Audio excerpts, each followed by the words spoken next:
Modelos un poco más atractivos para la parte terrenal, 4x4, como modelos también clásicos y de viaje. Si podemos enfocar aquí en México, podemos ver diferentes tipos de modelos. ¿Cuál es lo más importante y qué es lo que hay que tener en cuenta en cuanto a las compras de las motos eléctricas? Principalmente la vida de las baterías eléctricas de cada motocicleta. Por ejemplo, esta motocicleta vemos de que es una motocicleta de viaje y la cantidad de vatios de batería por motocicleta debe ser aumentada. Entonces, ¿cuál es mi trabajo el día de hoy por el cual yo vine aquí? Es porque yo voy a verificar que toda la descripción del contrato de compra y venta con el cliente sea totalmente exacta con la solicitud que hemos realizado a la compañía.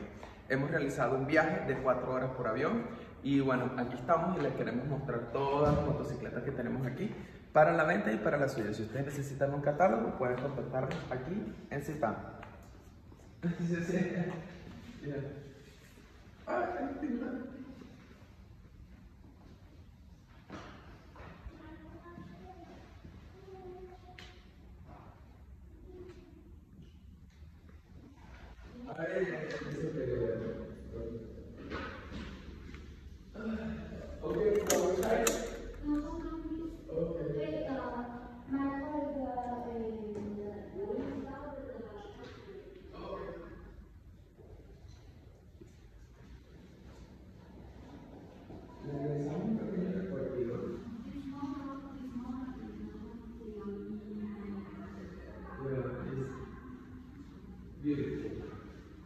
Todas estas motocicletas son incorporadas con baterías.